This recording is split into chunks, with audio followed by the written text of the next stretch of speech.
Good morning students, how are you? I hope you all are fine. तो हम बात कर लेते हैं दोबारा से डाई हाइब्रिड क्रॉस की, क्योंकि एक बच्चे ने ये पूछा हुआ है। तो डाई हाइब्रिड क्रॉस बच्चों कुछ भी नहीं है। अगर आपको मोनो हाइब्रिड क्रॉस आ गया है समझ, तो डाई हाइब्रिड क्रॉस भी बिल्कुल सिंपल ही है।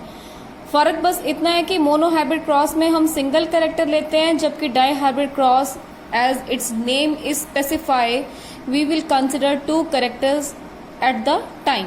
हम एक समय पे दो कैरेक्टर्स लेंगे, ठीक है। जैसे यहाँ पे आ गया राउंड सीड येलो कॉटलीडन, यहाँ आ गया wrinkle seeds and green cotyledon, ठीक है। तो दो हमने कैरेक्टर्स ले लिए। आगे लॉ ऑफ सेग्रीगेशन होगा। लॉ ऑफ सेग्रीगेशन यानी कि गैमीट फॉर्मेशन होगी। तो जो हमारे गैमीट्स बनेंगे उनमें हर तरह का एक ही क्रोमोसोम जाएगा या हर तरह का एक ही जीन जाएगी। मान लें कि आपके पास 2 शूज के पेयर हैं, एक शूज का पेयर ये है, एक शूज का पेयर ये है। तो जब इसके गैमीट्स बनेंगे तो एक शूज का एक जोड़, हर पेयर का एक शूज इधर आएगा और दूसरा जो है वो इधर जाएगा। ऐसा नहीं होगा कि दोनों आर एक गैमीट में आ जाएंगे या दोनों वाई एक गैमीट में आ जाएंगे, ठीक है। ऐसा ही डाई हाइब्रिड, ट्राई हाइब्रिड, जितना मर्जी आप बड़ा क्रॉस ले लो, हर तरह के जीन्स का एक एक जीन ही एक गैमीट को मिलेगा। क्यों? क्योंकि ये क्या होंगे, एक दूसरे से अलग हो रहे हैं, ठीक है। यही तो लॉ ऑफ सेग्रीगेशन है कि the genes they separate out, वो एक दूसरे से अलग हो जाते हैं गैमीट फॉर्मेशन में। आप जानते ही हैं यहाँ पे मियोसिस हो रहा है। मियोसिस में अगर क्रोमोसोम नंबर यहाँ पर कितने क्रोमोसोम जो है वो आपको शो हो रहे हैं, 4 शो हो रहे हैं। एक क्रोमोसोम पे ये होगा, दूसरे पे ये होगा, तीसरे पे ये, चौथे पे ये। तो गैमीट जो है उसमें क्रोमोसोम 2 ही रह जाएंगे, आधे रह जाएंगे। चाहे गैमीट्स 10 बने 20 बने, हर किसी के पास कितने क्रोमोसोम होंगे? 2 होंगे, ठीक है। तो ये लॉ ऑफ सेग्रीगेशन शो हो रहा है यहाँ पे कि हर एक गैमीट को एक ही तरह का जीन मिलेगा। एक इससे मिल गया, एक इससे मिल गया। सिमिलरली फीमेल के लिए भी ऐसा हो रहा है, एक स्मॉल आर एक स्मॉल वाई आ गया, ठीक है। अब जब कॉम्बिनेशन होती है, आप जान रहे हैं, मान लीजिए ये स्पर्म है और ये हमारा ओवम है, तो ये दोनों आपस में क्या हो गए? फ्यूज हो गए। This is the chance. Sperms बहुत सारे बनते हैं। कोई भी स्पर्म, अगर यहाँ बात करें पोलन की, तो पोलन बहुत सारे होते हैं। पोलन कोई भी एक जो है वो ओवम से आके फ्यूज कर देता है, ठीक है। तो ये कॉम्बिनेशन बनेगा, ये वाला और ये वाला फ्यूज हो गए, तो ये कॉम्बिनेशन बनेगा। कैपिटल आर पहले लिखेंगे और स्मॉल आर बाद में लिखेंगे। क्यों? क्योंकि ये कन्वेंशन है, हमेशा ऐसा ही लिखा जाता है। कैपिटल जो डोमिनेंट जीन है उसको पहले लिखा जाता है, स्मॉल वाली यानी रिसेसिव जीन को बाद में लिखा जाता है। तो अब ये जो इंडिविजुअल है वो these individuals are F1 individuals, और individuals are round yellow. Why they are round? Because the dominant gene R is present here, which is providing round shape to the seed, and Y, capital Y यहाँ पर है जो कि yellow colour provide कर रहा है, ठीक है ना। सीड के कॉटलीडन को कौन सा कलर प्रोवाइड कर रहा है? येलो। इसलिए इस सीड का कलर राउंड, इस सीड की शेप राउंड और कलर येलो होगा, ठीक है ना। Because this is showing the law of dominance. कि लॉ ऑफ डोमिनेंस क्या बोलता है कि अगर डोमिनेंट जीन प्रेजेंट होगी तो वो खुद को एक्सप्रेस करेगी, ठीक है, चाहे वो एक ही हो। और रिसेसिव जीन जो है वो खुद को एक्सप्रेस नहीं कर पाती in the presence of the dominant gene. अब हम नेक्स्ट स्टेप में क्या करते हैं, हम F2, ये फर्स्ट जनरेशन आ गई हमारी। अब सेकंड जनरेशन निकालने के लिए हम क्या करते हैं, जो F1 जनरेशन के इंडिविजुअल्स होते हैं उनको आपस में ब्रीड करवाते हैं, ठीक है। अब हमने यहाँ एक बनाया, यहाँ हजारों, अगर मान लीजिए कि ये एक पौधा है, ये दूसरा पौधा है, उनकी हमने क्या कराई? क्रॉस पॉलिनेशन कराई। तो यहाँ पर जो हमारे पास प्लांट बना, इस प्लांट के जो सीड्स निकलेंगे वो एक सीड थोड़ा ना निकलेगा, बहुत सारे सीड्स निकलेंगे। उन सीड्स को आप दोबारा से उगाएंगे और फिर उनसे जो फ्लावर्स निकलेंगे उनकी फिर से क्या कराएंगे? क्रॉस पॉलिनेशन कराएंगे, so that you can have the F2 generation. So ये वाला जीनोटाइप इधर भी लिखेंगे, इधर भी लिखेंगे, क्योंकि इसके जो ऑफस्प्रिंग्स होंगे सभी के सभी में ये जीनोटाइप होगा। अब हमारा जो सेकंड जनरेशन के लिए जो पेरेंट्स आ गए वो ये वाले हैं, ठीक है।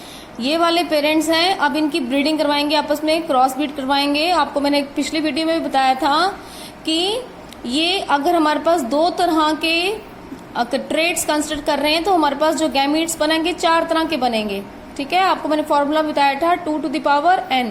अगर याद हो तो ये वाला फॉर्मूला बताया था। तो n यहाँ पे 2 आएगा, क्यों? क्योंकि आप दो तरह के ट्रेड्स जो हैं एट द टाइम कंसिडर कर रहे हैं, ठीक है। तो यहाँ पे 4 तरह के गैमेट्स इधर बन गए, 4 तरह के इधर बन गए। ये भी आपको बताया था कि पहले दोनों कैपिटल लिखने हैं, दोनों डोमिनेंट जीन्स लेनी है, उसके बाद एक डोमिनेंट एक रिसेसिव, फिर पहली वाली रिसेसिव कर देनी है, दूसरी वाली डोमिनेंट कर देनी है, फिर दोनों रिसेसिव करनी है। आपने यहाँ पर भी इसी ट्रेंड में लिखेंगे, इसी ट्रेंड में यहाँ लिखेंगे। अब यहाँ पे कैसे बनाएंगे इंडिविजुअल? आर यहाँ से ले लिया, एक आर यहाँ से ले लिया, कैपिटल वाई यहाँ से ले लिया, कैपिटल वाई यहाँ से ले लिया। अब यहाँ पे चारों की चारों जीन्स क्या होगी? डोमिनेंट हो गई। इसके जैसे लग रहा है ये इंडिविजुअल, तो कैसा है? Round yellow. यहाँ की बात करें, इसके साथ जब हम क्रॉस करवाएंगे इसका, तो पहले हमेशा डोमिनेंट जीन लिखी जाती है, तो कैपिटल आर आएगा, स्मॉल आर आएगा, कैपिटल वाई आएगा और कैपिटल वाई आएगा। सो ये इंडिविजुअल भी क्या है? इसी के जैसे राउंड और येलो। क्यों? क्योंकि अगर एक भी डोमिनेंट जीन प्रेजेंट है तो वो अपना इफेक्ट शो करेगी, तो ये फिर से राउंड येलो होगा। इसी तरह से सभी के सभी होंगे। इसको देख लें तो ये वाला कैसे बन रहा है इंडिविजुअल? स्मॉल आर वाई और ये आगे हमारे पास स्मॉल आर वाई। तो यहाँ पर दोनों आर जो हैं वो क्या है? रिसेसिव फॉर्म में आ रहे हैं, ठीक है। यानी कि इंडिविजुअल राउंड नहीं है, कैसा है? रिंकल्ड है, because the wrinkled trait is recessive over the round one. अगर राउंड के लिए जीन प्रेजेंट नहीं है तो ये रिंकल्ड होगी। और यहां से हमें मिल गया कैपिटल वाई और यहां से मिल गया हमें स्मॉल वाई, ठीक। तो क्योंकि एक हमारे पास वाई कैपिटल जीन प्रेजेंट है या डोमिनेंट जीन प्रेजेंट है, तो इसका कलर क्या होगा? येलो होगा। इसके साथ में जहाँ पे सारे के सारे रिसेसिव हैं, R R Y Y small है, तो ये क्या होगी? रिंकल्ड और ग्रीन। तो हमने टोटल देख लिया। तो हम टोटल देखते हैं तो हमारे ये वाले इंडिविजुअल कितने हैं? 9। राउंड येलो कितने हैं? 9। राउंड ग्रीन यानी कि 1 2 3, ये कितने हैं? 3। उसके बाद रिंकल्ड येलो कितने हैं? 1 2 3, ये भी कितने हैं? 3। जबकि रिंकल्ड ग्रीन कितना है? 1 है। So this is all about dihybrid cross. It is very simple. आपने +2 में भी अच्छे से पढ़ा हुआ होगा, तो थोड़ा सा आपने अपनी +2 की बुक भी देख लेनी है। एक और एग्जाम्पल है हमारे पास, जैसे ये pure black short haired male guinea pig बताया आपको मैंने क्या होता है। ऐसे ही व्हाइट कलर का लॉन्ग हेयर गिनिया पिग। ये व्हाइट कलर और लॉन्ग हेयर जो है वो रिसेसिव है टू द प्योर ब्लैक और शॉर्ट हेयर के लिए। तो इनकी जीन्स इस तरह से आ गई, ठीक है ना। जब गैमीट्स बनेगी तो लॉ ऑफ सेग्रीगेशन होगा। एक गैमीट को एक ही जीन जाएगी, एक बी जाएगा, एक एस जाएगा, दूसरे गैमीट को भी एक बी एक एस, ठीक है। तो ये हमारे पास क्या आगे? गैमीट्स आगे। आगे जब है इनके इंडिविजुअल बनेंगे, ये आगे हमारे पास individual capital B small S, capital B small S, ठीक है। ये आगे हमारे F1 इंडिविजुअल। ये सारे के सारे कैसे हैं? हाइब्रिड ब्लैक और शॉर्ट हेयर, इसके जैसे हैं, क्योंकि इनके पास दोनों के पास एक एक डोमिनेंट जीन प्रेजेंट है। उसके बाद हम इनका क्या कराएंगे? F2 जनरेशन निकालने के लिए इनकी क्या कराएंगे? क्रॉस ब्रीडिंग करवाएंगे, क्रॉस पॉलिनेशन करवाएंगे। तो देख रहे हैं आप, इसके गैमीट्स जो है हमने इधर लिख लिए और इसके यहाँ लिख लिए, ठीक है ना। 4 तरह के गैमीट्स बनेंगे, सो that you will have a ratio of 9:3:3:1, ठीक है। तो आपने यही वाली रेशियो देखनी है, नीचे वाली को गौर नहीं करना है, यही देखना है 9:3:3:1। तो बच्चा आपने +2 की बुक से भी थोड़ा सा इसको देखना है, ये बहुत आसान है। जब तक ये समझ नहीं आएगा तो आगे जो मॉडिफिकेशन आएंगी, मॉडिफिकेशन जो होंगी, इसके अलावा और बड़े सारे अलग अलग तरह के रेशियो आएंगे, वो समझ नहीं आएंगे। तो पहले इसको अच्छे से कर लेना है, समझ लेना है, तभी वो आगे का समझ आएगा, ठीक है। Okay, thank you.